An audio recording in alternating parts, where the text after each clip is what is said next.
सोचिए, 1000 योद्धा आमने सामने नहीं, सीधे एक ही इंसान के हाथों।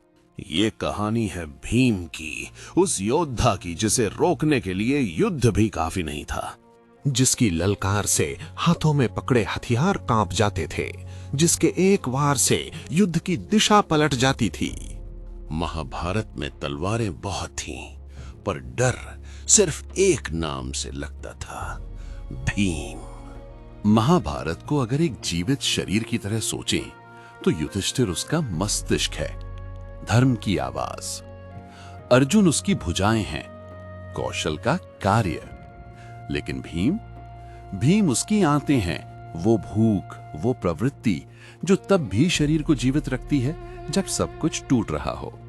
अधिकतर लोग भीम को बस ताकतवर योद्धा के रूप में याद करते हैं, गदा उठाए हुए, जैसे भारतीय मिथक का हल्क। लेकिन यह याद उसे छोटा कर देती है, क्योंकि भीम महाकाव्य के सबसे गहरे पात्रों में से एक थे।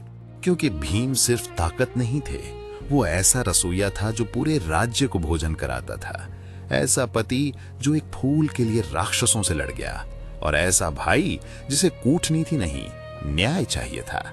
यह कहानी है वृकोदर की, भेड़िए जैसी भूख वाली योद्धा की। एक ऐसा बालक जिसने विष सहा, और ऐसा पुरुष जिसके पेट में अग्नि और हाथों में न्याय था। भीम की कहानी महल में नहीं, जंगल में शुरू होती है। राजा पांडु के पास युधिष्ठिर के रूप में धर्म था, अब उन्हें एक रक्षक चाहिए था। इसलिए पांडु ने कुंती से कहा, वायुदेव को बुलाओ, जो पर्वतों को तोड़ करता है। और जब भीम जन्मे, ऐसा लगा जैसे धरती ने सांस रोक ली हो। कुछ ही दिनों बाद भाग्य ने बालक की परीक्षा ली।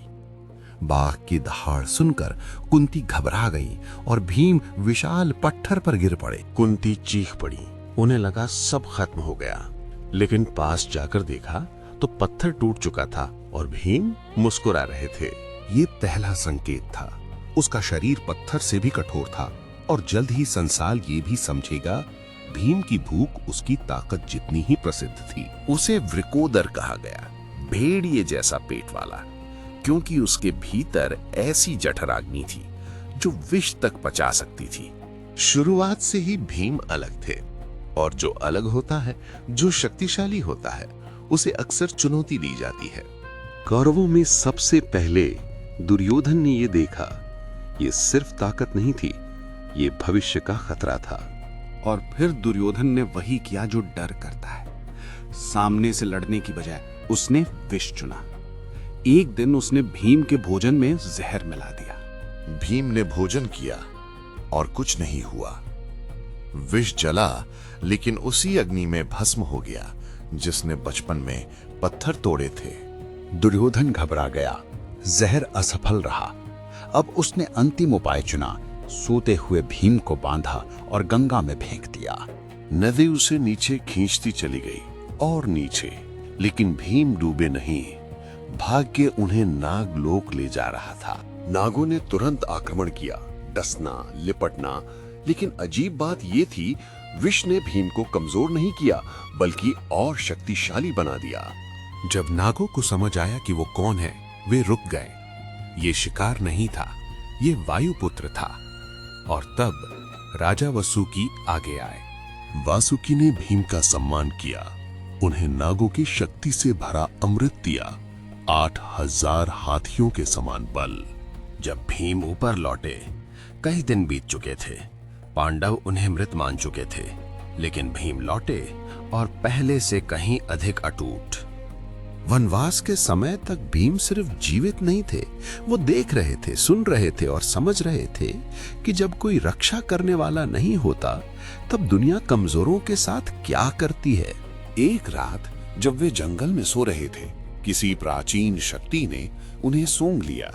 हिडिंब, मनुष्य भक्षी राक्षस, अपना अगला शिकार पा चुका था। लेकिन हिडिंब खुद नहीं आया, उसने अपनी बहन हिडिंबी को भेजा। और जैसे ही उसने भीम को देखा, भय श्रद्धा में बदल गया।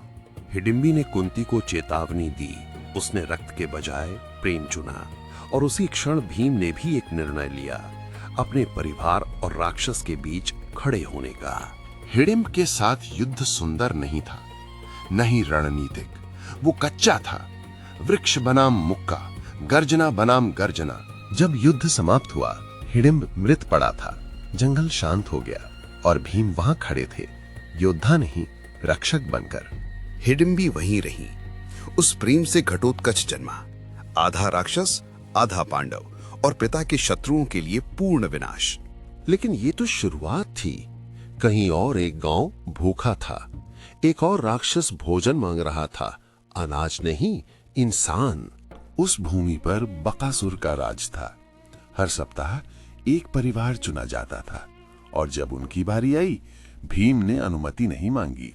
भीम ने वो भोजन खा लिया जो राक्षस के लिए था, फिर इंतजार किया, और जब बकासुर दहाड़ता हुआ आया, भीम उठे मुस्कुराते हुए। इसके बाद जो हुआ वो युद्ध नहीं था, वो सुधार था। और जब बकासुर गिरा, पूरा गांव वर्षों बाद पहली बार खुलकर सांस ले पाया। अब तक भीम ने नाखून और दांत वाले राक्षसों से युद्ध किया था, लेकिन अगली लड़ाई मुक्कों से नहीं, चुप्पी, अपमान और संयम से लड़ी जानी है। पासे चले, एक एक करके युधिष्ठिर सब हारते गए। राज्य, धन, स्वतंत्रता, और भीम वहां बैठे रहे मुट्ठियां भींचे हुए। फिर द्रौपदी को सभा में घसीटा गया। उस क्षण भीम सिर्फ अन्याय देखने वाला नहीं रहा, वो रोका गया तूफान बन गया। दुर्योधन हंसा।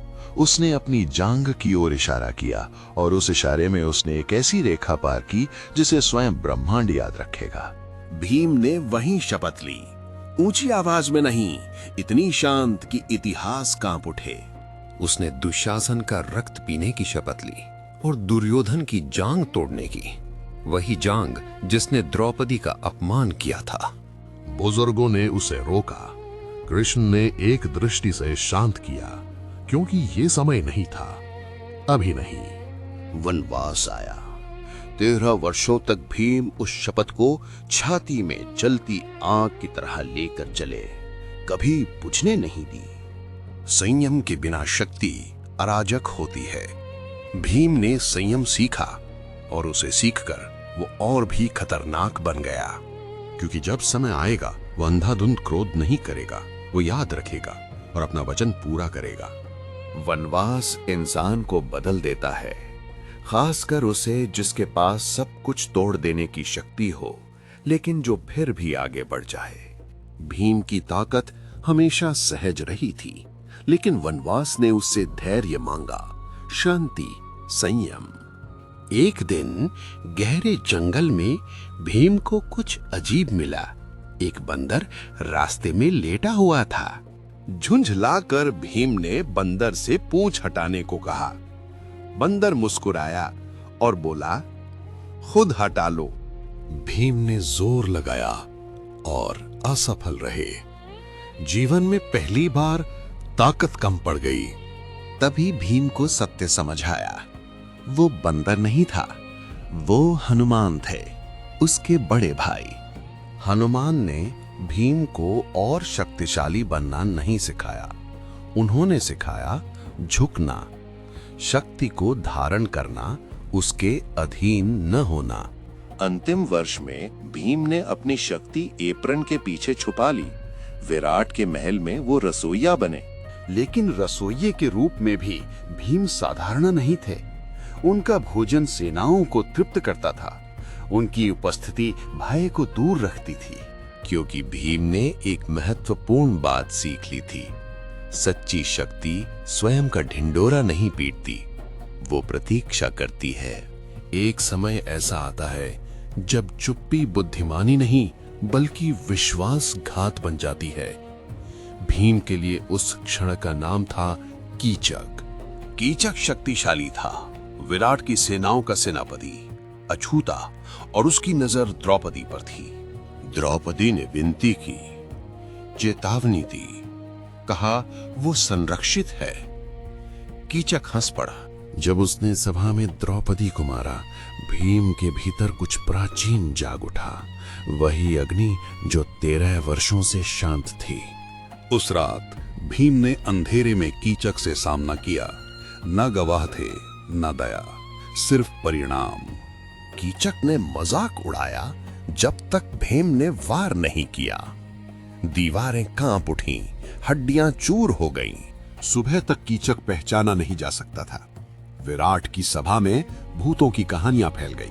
द्रौपदी सच जानती थीं। उन्होंने धन्यवाद नहीं कहा।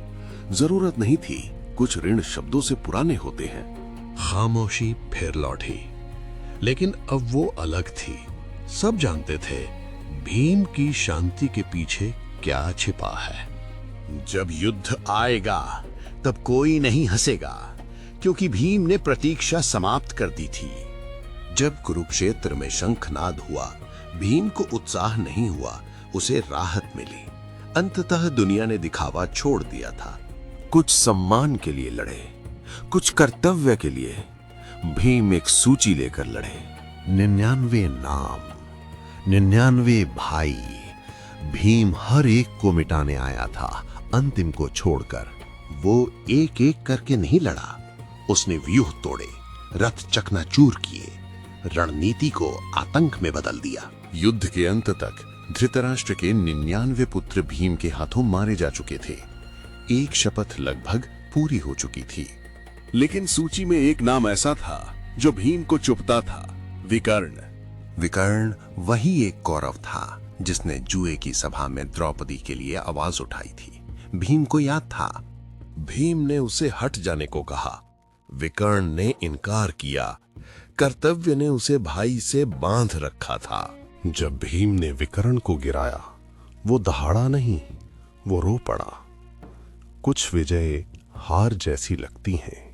तब तक युद्ध भूमि ये समझ चुकी थी, भीम आनंद के लिए नहीं मार रहा था, वो वचन निभा रहा था। कुरुक्षेत्र के 17वें दिन तक युद्ध भूमि जमीन नहीं रही थी।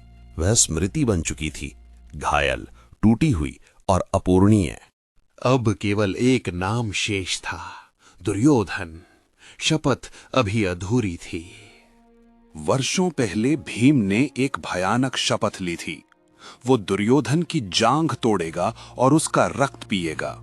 ये क्रूरता नहीं थी, ये अपमान से विकृत हुआ न्याय था। द्वंद्व क्रोध से नहीं शुरू हुआ, वो मौन से शुरू हुआ। दो पुरुष, एक अंत। जब भीम ने दुर्योधन की जांघ पर प्रहार किया, युद्ध विजय से नहीं, निर्णय से समाप्त हुआ। जब दुर्योधन टूटा पड़ा था, भीम को जुए की सभा की हंसी याद आई और उसने अपना वचन निभाया। लोग उसे राक्षस कहेंगे। वे भूल जाते हैं जब न्याय का मजाक बहुत देर तक उड़ाया जाए, तब राक्षस जन्म लेते हैं। भीम ने उत्सव नहीं मनाया, वो मुस्कुराया नहीं। शपथ पूरी हुई, लेकिन कीमत भारी थी। इतिहास को रक्त याद रहता है, पर उसे उससे पहले की सहनशीलता भी याद रखनी चाहिए। युद्ध शोर के साथ समाप्त होते हैं, उनके बाद का जीवन नहीं। जब कुरुक्षेत्र शांत हुआ, भीम खड़ा था, पर भीतर कुछ टूट चुका था। उसने हर वचन निभाया, हर शत्रु को तोड़ा, फिर भी विजय उसके कंधों पर सहज नहीं बैठी। युधिष्ठिर राजा बने, अर्जुन किंवदंती, और भीम मौन बन गए। वो कम हंसते थे, सोचकर बोलते थे। जो शक्ति कभी खुली थी, अब भीतर समेट ली गई थी। क्योंकि भीम वो समझते थे जो औरों ने नहीं। हिंसा प्रतिध्वनियां छोड़ती है, और वे सब उन्हें उठानी थीं। जब द्रौपदी उन्हें देखती थीं, वहां भय नहीं था, बस ऐसा कृतज्ञ भाव जो शब्दों से परे था। उसने उसे शब्दों से नहीं बचाया था, उसने तब खड़े होकर बचाया था जब बाकी सब पीछे हट गए थे। इतिहास भीम को शक्ति, क्रोध और रक्त के रूप में याद रखेगा। पर जो उनके साथ रहे, वे बेहतर जानते थे। भीम संयम थे, जब तक संयम अन्याय नहीं बन गया। इसीलिए भीम महत्वपूर्ण है। इसलिए नहीं कि उन्होंने क्या नष्ट किया, बल्कि इसलिए कि उन्होंने कितनी देर तक नहीं किया। ये थी कहानी भीम की।